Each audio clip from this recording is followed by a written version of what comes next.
বন্ধুরা সবাই কেমন আছো?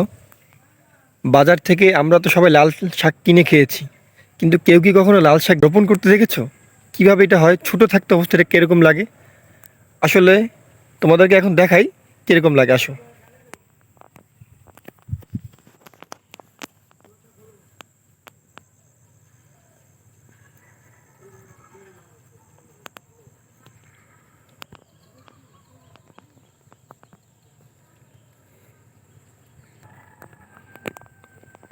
দেখতে পেলে তো শাকগুলো?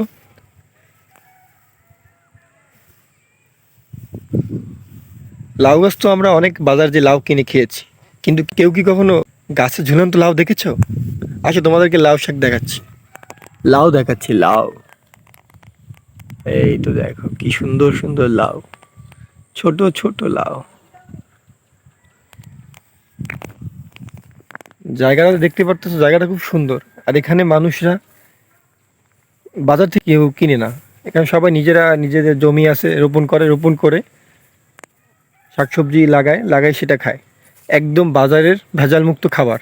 কারণ বাজারে যেসব খাবার আমরা রান্নার জন্য ব্যবহার করি সেগুলো কিন্তু অনেক, সেটার ভিতরে কিন্তু অনেক কিছু ব্যবহার করা হয়, যেটা কিন্তু শরীরের জন্য ভালো না। কিন্তু এখানে যেটা আছে, মানে আমরা যেটা গ্রামের যে মানুষগুলো গাছ লাগিয়ে করতেছে তাদের কিন্তু একদম খুব ভালো খাবার পাচ্ছে, কোনো ক্ষয়ক্ষতি নেই, শরীরে কোনো ক্ষতি হবে না। এর জন্য দেখবেন গ্রামের মানুষরা বেশি দিন বাঁচে, তাদের শরীর স্বাস্থ্য ভালো থাকে। কিন্তু শহরের মানুষগুলো হয়ে যায় কি, দুর্বল হয়ে যায় আস্তে আস্তে, তাদের আর সেরকম আর শরীরে এনার্জি থাকে না। দেখে আমি আপনাকে কোথায় আছি দেখাচ্ছি। আমি এখন গ্রামের এক আঁকাবাঁকা সরু রাস্তা দিয়ে হেঁটে যাচ্ছি। এই দেখেন কি সুন্দর সুন্দর বাঁশ গাছ, কি কাকে বাঁশ দিতে চান? গ্রাম ও শহরের বসবাসের মধ্যে অনেক পার্থক্য রয়েছে।